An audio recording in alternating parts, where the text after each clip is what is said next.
This really happened to me, and even now, telling it out loud feels like standing back inside a life I barely escaped. I'm a mother, I'm over 50, and for a long time I learned to swallow small humiliations like vitamins, until one day they piled up into something that could choke me. He didn't show up to our daughter's 8th birthday party at Moonlight Rollerway in Glendale. The disco ball threw light over an untouched table of Porto's guava pastries and a double-layer strawberry cake, and his absence felt as loud as the wheels grinding over the old maple floor. I stood under a drooping arch of rose-gold balloons, holding the stack of neon wristbands I'd purchased, while parents I barely knew whispered, "Traffic," and my daughter Lena kept asking if Daddy was just putting on his skates. The music turned up, the rink smelled like old soda and rental leather, and the bigger betrayal wasn't that he missed it, it's that he texted me, "You did this," as if I'd moved the rink or the time with my bare hands and told the world not to tell him. If you genuinely enjoy our stories, please subscribe to the channel, tell us where you're from, and what time it is right now. It's always fascinating to know how far our story flows. When you are my age, 52, gray streaking your hair at the temples like the lines on a vinyl record, you stop pretending certain things are complicated. My ex, Derek, called everything nuanced whenever he'd done something mean. Nuanced was the word he used the night he came home with glitter on his cheek from a client event in West Hollywood. Nuanced was how he described forgetting to pick up Lena from aftercare because quarter end in tech sales is a war zone. When we separated 3 years ago, he promised to be the kind of father who took her to the Los Feliz farmers market for pluets and bought her white lilies on recital day, and I believed him because he had that easy actor's smile you only get from years of getting away with things. But time has a way of sanding down charm until all that's left is shape and shadow, the silhouette of a man who thinks he can rewrite the past because he can buy dinner at Bestia. 2 weeks before the party, I sent him a calendar invite. I texted him the time, the place, Moonlight Rollerway, not the Burbank rink, and a photo of the invitation Lena had decorated with glitter glue, a pink skate with green wheels, 2 p.m. sharp. The night before, I reminded him again, Saturday 2 p.m., wristbands at the desk under my name. He wrote back a heart emoji and wouldn't miss it.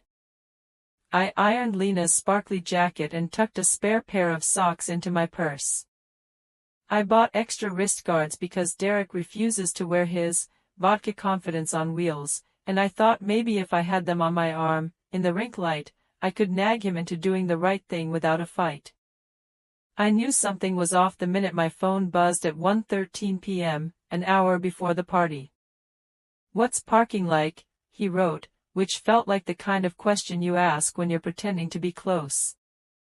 I answered, "Lot behind the rink, overflow on Glendale Avenue."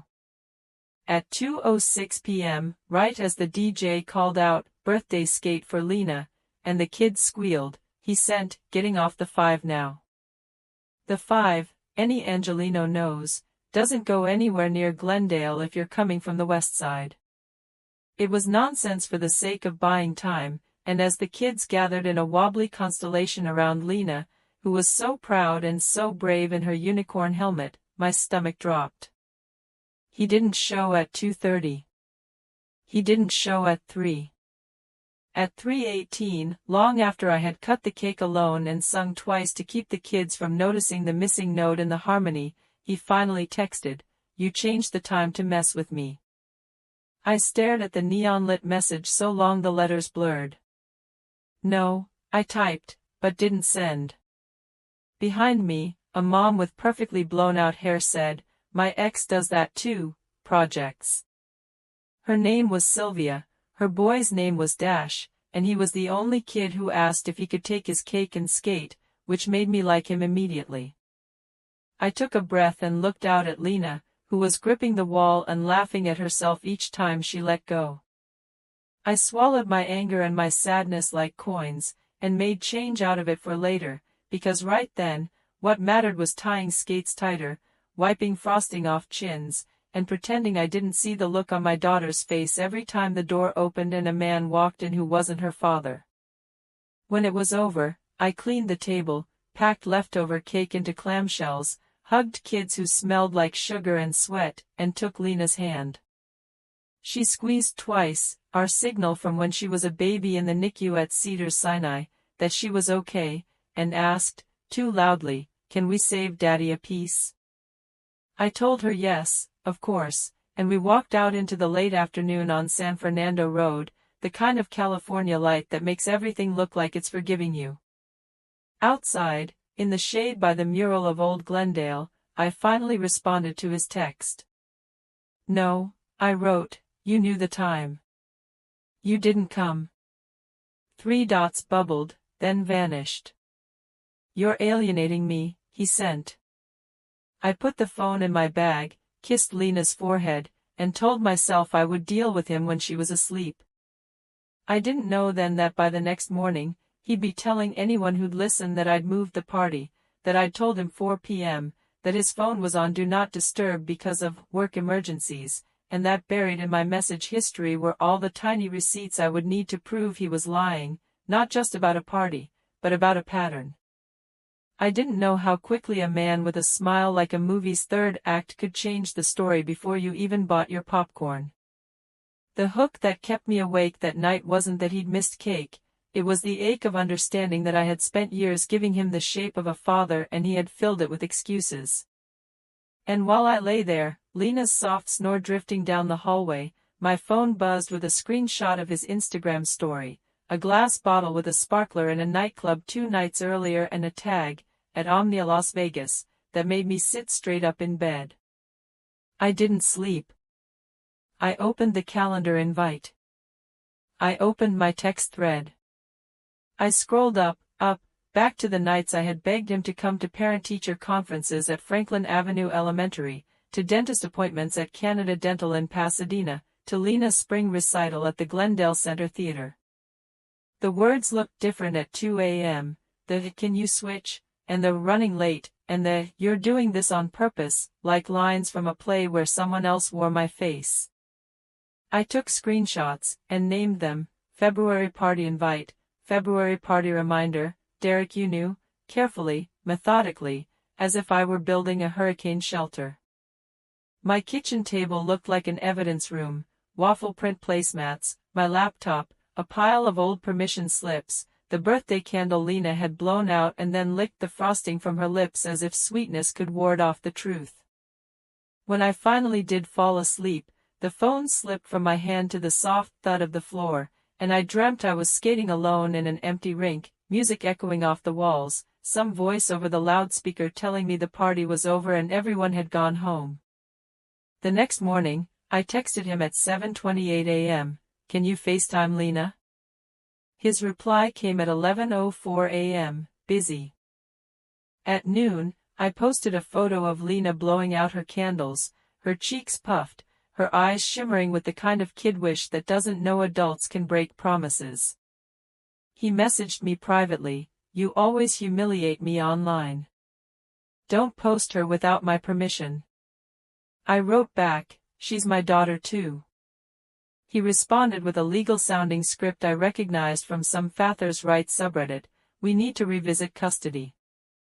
You're engaging in parental alienation by not facilitating my relationship with Lena."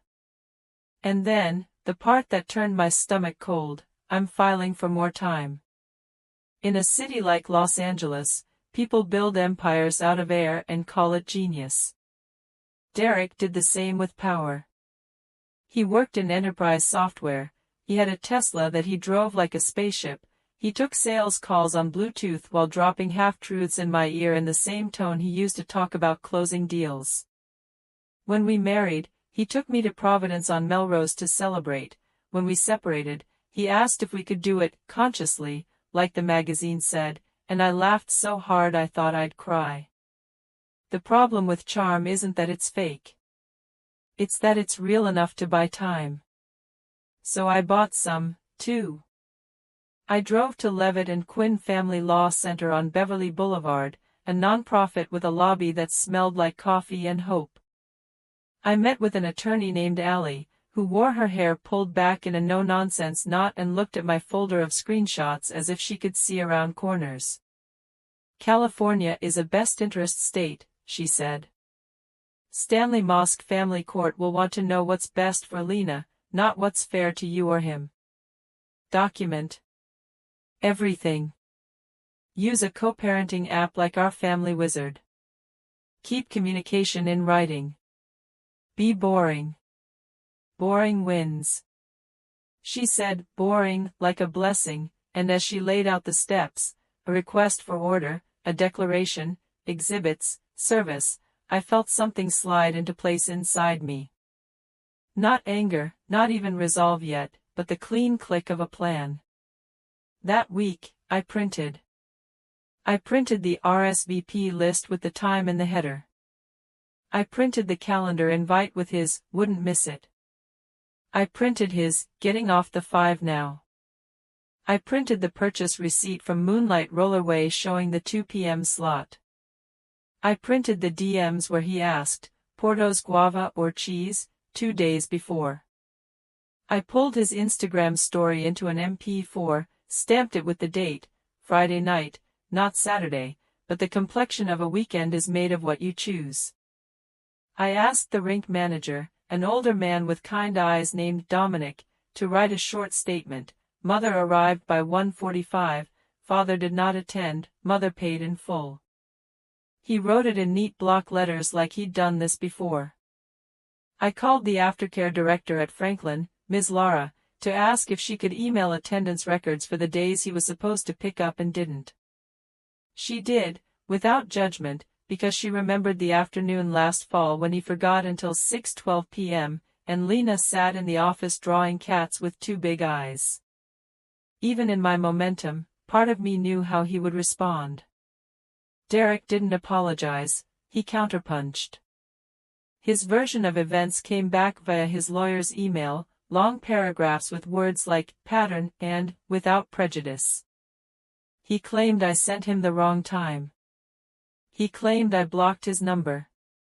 He claimed he drove to the wrong rink because mother is often inconsistent. He sent screenshots cropped to show my frustrated replies without the bait that pulled them out of me. He painted me as controlling, which is what men call women who stop doing their cooling. In his declarations, I could see the stain of Reddit advice, use the word alienation, judges hate that. He attached photos of him and Lena at the Grove from months ago, a carousel of posed moments that looked like happiness without the sound on. I didn't flinch, but I did something that felt like betrayal to the woman I used to be, the one who wanted to keep it civil at any cost. I searched the word narcissistic smear campaign. I read a thread about how to authenticate text messages in California, Evidence Code Section 1401, Chain of Custody, corroborating circumstances. I watched a YouTube video of a family lawyer explaining how not to lose your mind in Stanley Mosque, where the escalators are always crowded and the coffee downstairs tastes like cardboard and the most important day of your life looks like a DMV. I told myself I would be boring, and then I got to work making boring into a blade. The day before our hearing, a woman from the Department of Children and Family Services knocked on my door. It was 8:17 p.m., and Lena was already in bed, her night light throwing soft stars on the wall. The social worker, Ms. Molina, had a sober face and a tote that said, "Be kind," in rainbows. There had been a report, she said, allegations of neglect, of me denying the child food, of me screaming constantly. The report was anonymous, but anonymous reports aren't anonymous if you know the person. "Come in," I told her, and showed her the packed fridge and the charts on the wall where Lena had put gold stickers for chores and blue for practicing piano. I showed her the toothbrushes, the bedtime books, the calendar pinned with washi tape. She spoke to Lena, quietly. When she left, she promised to follow up, but I don't see a concern. I locked the door behind her and slid down the wood, head in my hands, the adrenaline leaving my body like an exorcism. I had thought the worst thing he could do was not show up to a birthday. It turns out the worst thing is try to erase you from your own child's life. I stared at the stack of papers waiting in my bag. In the silence of the house, the printer hummed as it spat out one last page, the caption under his Vegas story, "Can't be tamed." The irony was almost funny. Almost. The morning of the hearing, I woke before dawn and ironed a blouse I'd had since before Lena was born, a soft navy that made me feel grounded, and I pulled my hair back the way Allie did, a small superstition. The sky over Los Feliz was still dark when I parallel parked downtown on Grand Avenue and walked toward the Stanley Moss Courthouse, its glass facade catching late October's shy sun. Inside, the escalator carried me up into a world where the currency is paperwork and patience. People clutched folders to their chests like life preservers. A man in a suit whispered, "Don't talk unless she asks you." The line at the coffee cart was too long, so I ate a granola bar in a hallway that smelled faintly of lemon cleaner and fear. Our courtroom was on the 6th floor. The bailiff told us to turn our phones off and to sit on opposite sides. Derek swept in with that brisk energy he wore like cologne, his lawyer gliding beside him. He saw me and smirked, which is the face I used to trust. He wore a gray suit that said, "I'm the adult," and a watch that cost more than my car. His lawyer, Ms. Adair, had hair so smooth it reflected the fluorescent lights. When the judge took the bench, the room hushed the way people hush in church. The judge was a woman in her 60s with eyes that missed nothing. She called our case and asked us to state our names for the record. My voice only shook a little. "Good morning," she said. "The way surgeons say, this might sting." Ms. Adair began with a polished speech about mother's pattern of erratic behavior, about how father seeks a more equitable time share, about events like the child's birthday being moved without adequate notice. I could feel the room leaning toward her. Everyone loves a good story if it sounds expensive. When it was my turn, I didn't match their theater. I placed my binder on the table and slid out an exhibit list. "Your Honor," I said, "I have a timeline with supporting exhibits, the invitation, the calendar invite, the text messages, the rink receipt, and the social media post father made indicating he was in Las Vegas the night before." Ms. Adair objected to the Instagram story as prejudicial, and the judge raised a hand without looking at her. "I'll decide what's prejudicial." "Continue, ma'am." I walked her through each piece slowly, the way Allie had practiced with me. "This is the invite, sent January 30th, showing 2 p.m. at Moonlight Roller Way. Exhibit A. This is the calendar invite accepted by father on the same day. Exhibit B. This is my text to father on February 10th, reminder with time and location. Exhibit C. This is his text at 2:06 p.m. on the day, getting off the 5 now, which doesn't route to Glendale from his home in Santa Monica. Exhibit D. This is a receipt from the rink showing our reserved slot at 2 p.m., paid by me. Exhibit E.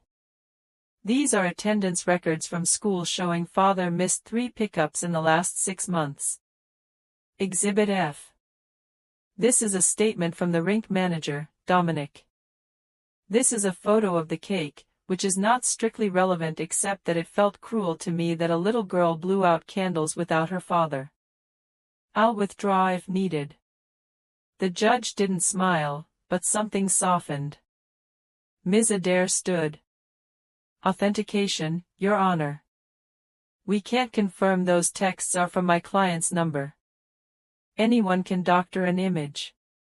Further, hearsay." I swallowed. I had expected this. "I have the original device," I said, pulling my phone out. It buzzed, screen lighting up with the message we all know, the one that drags you out of sleep and into the lousy clarity of day, 2% battery. The judge glanced at the bailiff. "Get her a charger." He did, fast, like he'd seen this movie before, and I plugged in, my hands steadier than I felt. On the stand, I handed my phone to the clerk. I showed the judge the thread, scrolled up to the contact card, tapped the number. Your Honor, that's the number my daughter calls on weekends. I can also show corroborating messages where father references work and his Tesla charger and other specific things that make it unlikely these are fabricated. The judge peered, nodded. Ms. Adair tried again, hearsay. I answered, my voice catching up to my resolve, statements of a party opponent are an exception, Your Honor. The judge fixed her with a look that said, don't try me. Overruled. Ms. Alvarez, the judge said, do you have any witnesses? Alvarez. Hearing my name in her mouth, no hyphen, no malaprop, made me feel seen. Yes, Your Honor. The rink manager can appear by phone. Dominic picked up on the second ring and, in the unflappable tone of a man who'd seen 30 years of birthday meltdowns, confirmed the time, the reservation, and the missing father. Ms. Adair asked if he could be mistaken about who was who. No, he said. The mother had a dimple and a limp in her left skate and kept asking for more napkins. I remember people who are trying. The courtroom laughed then, softly. Even the bailiff's mouth quirked. The judge moved to the next question. Mr. Hart, she said to Derek, where were you on the day of your daughter's birthday party? He slid forward, made his eyes injured. Your Honor, I drove to the Burbank ice rink, because she changed it, then I sat in traffic on the 5 trying to get to Glendale, and by the time I got there, it was over. He was good. He was always good. And the Las Vegas trip? She asked, almost lazy with it. He swallowed. That was Friday. A client event. I was home by Saturday afternoon. You have a receipt? She asked. He checked his phone. Not on me. She looked back at me. I didn't say anything, and into that quiet, the truth hung like a scent. We broke for lunch. In the hallway, Derek came up close, his voice a knife you stick in a sweater so no one sees it. You're not going to win this, he whispered. You think you're smarter, but you're just older. He meant it to hurt. It didn't.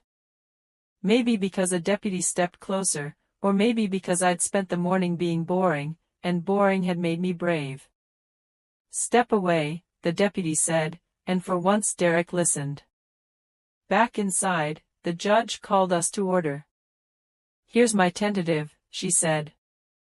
Given the evidence, I'm awarding mother's sole legal and physical custody on a temporary basis, with father's visitation to be supervised pending his completion of a parenting class and negative alcohol tests. Communication between the parties will be via our family wizard only. No direct texts except in an emergency. We'll set a review in 90 days. Before I finalize, I want to hear from minors' counsel.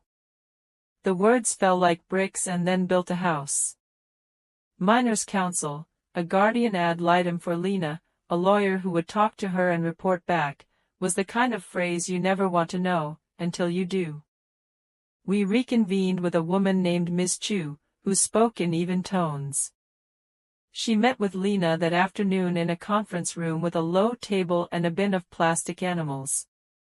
She's bright, she said to the judge.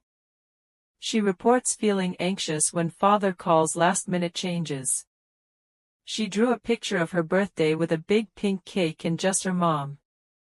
She says she doesn't like the sparkly club on Daddy's phone. That last detail hit Derek like a slap he tried not to show. She has expressed a clear preference to be with mother most of the time. She wants to see father, but she wants it to be predictable. Ms. Adair stood, reshaped her face into concern. Children say things to please the parent they're with. Ms. Chu didn't look at her.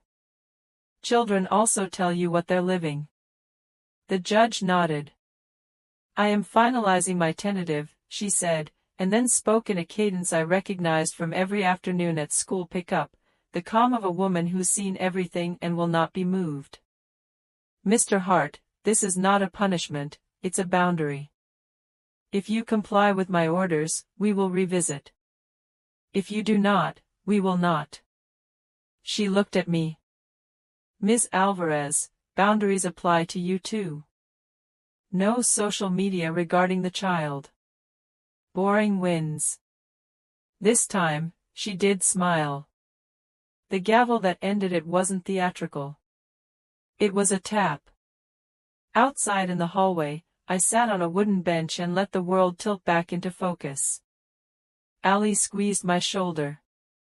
You did good, she said, and vanished into her next crisis like a superhero without the cape. Derek walked past, his face a mask of controlled rage.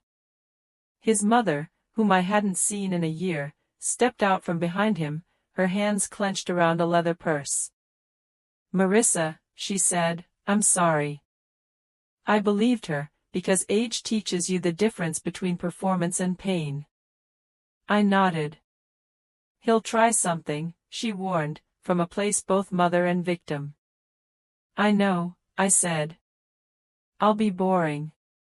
That weekend, Lena and I bought a single-scoop cone at McConnell's on Hillhurst and drove back to Moonlight Roller Way. We didn't go in. We just sat in the car and looked at the building in the late sun. Can we throw another party? She asked. Just small, like 3 friends, and you, and Grandma, and the same cake, but can it be the cheese one this time? I said yes. At home, we put up the balloons I'd saved, and she insisted I light 1 candle and sing. She closed her eyes and made the kind of wish kids make when they are smarter than their lives, a wish for something simple that should be obvious. I boxed the exhibits back into my binder that night and slid it beneath the loose floorboard in my closet where the emergency flashlights and earthquake water live. I copied the text thread to a flash drive and tucked it in a fireproof bag. I downloaded Our Family Wizard and watched Derek's first messages arrive through its sterile gateway, stripped of emoji and accusation, as if bureaucracy could launder his tone. Pick up Sunday, he wrote. I replied, per the order, supervised visit at Happy Trails Family Services, 10 a.m. to noon. He responded, overkill. I wrote, boring, and set my phone down, smiled to myself because only I would get the joke.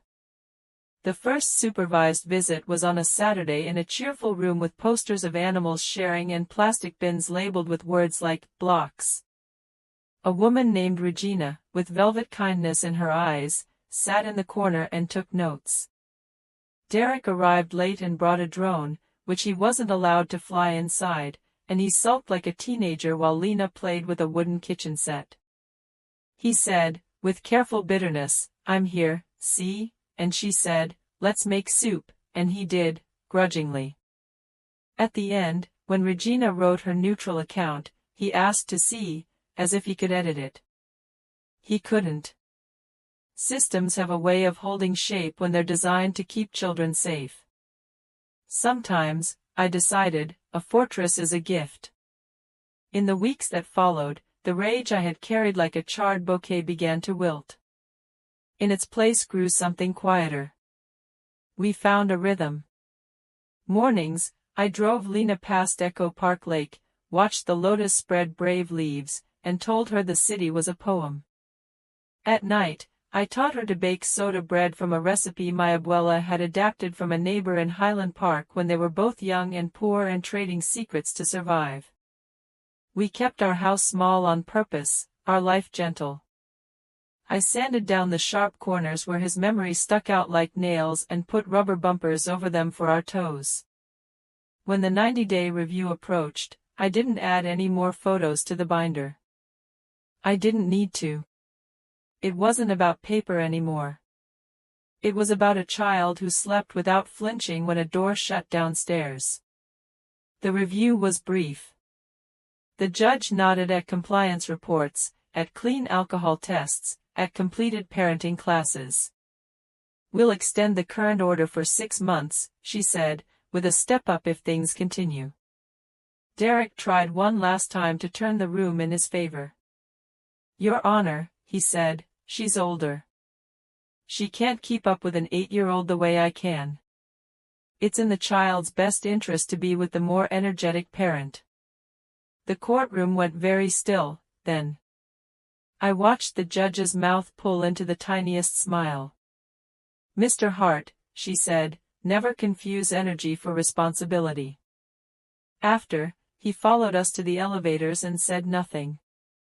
The doors opened, and Lena and I stepped inside. We descended past floors where other families were being stitched up with paper and stamps, past men in ties with eyes like closed doors, past women holding babies, past the weight of a whole city trying to fix what ordinary love should have never broken. On the ground floor, sunlight bounced off the glass and made everything look like a maybe. We stepped out, hand in hand. That night, after Lena was asleep, I sat at the kitchen table where it had all started, the place where I'd taken screenshots until my eyes burned. I opened the text thread one last time and scrolled up to the message that had turned my stomach hollow. "You did this," and I realized, in a way, I had. I had kept my promises. I had shown up. I had told the truth, not just to a judge, but to myself. I had been boring, and boring is another word for steady, and steady is another word for love. I closed the thread and put the phone face down on the table. Outside, Los Angeles breathed its warm night into the street. A siren somewhere, a laugh, a dog, the city undoing and doing itself again.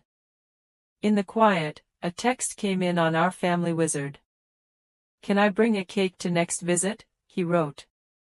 I stared at it and thought about the round, pink cake, the candles, the slice we had saved in a Tupperware and then thrown away when it started to taste like the fridge. I typed, "Yes."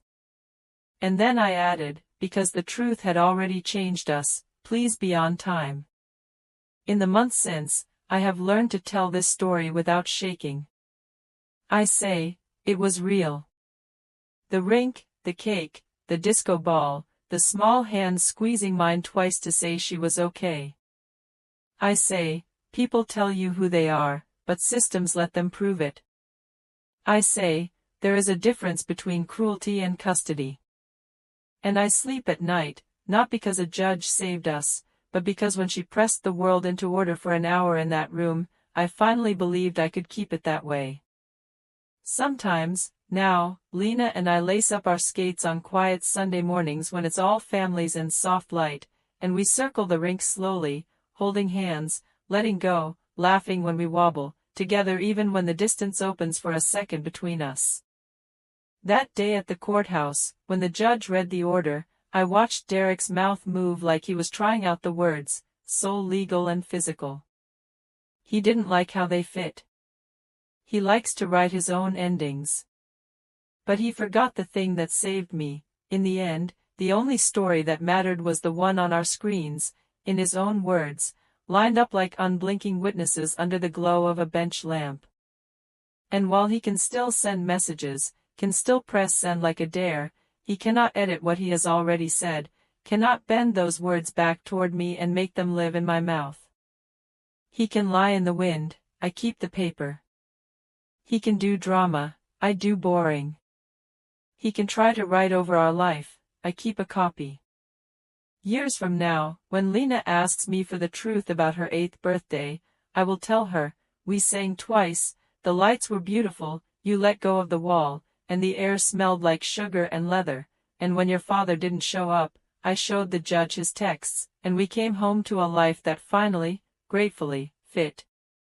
And if there is any echo left in me of the woman who thought humiliation was a weather system you had to wait out, it is just a small noise now, the way the rink keeps humming after the music stops. The disco ball may still turn in my memory, casting bright and dark across everything I thought I knew, but I live in the bright part now, where the light holds steady, and where a little girl sleeps through the night because her mother didn't keep the secret for a man who couldn't keep a promise. And like that, the only other line I keep besides the order is this one I put at the bottom of every page of my binder, like a prayer I hand to myself every morning. The texts never stopped him from writing lies, they just stopped him from writing them on my daughter. The end.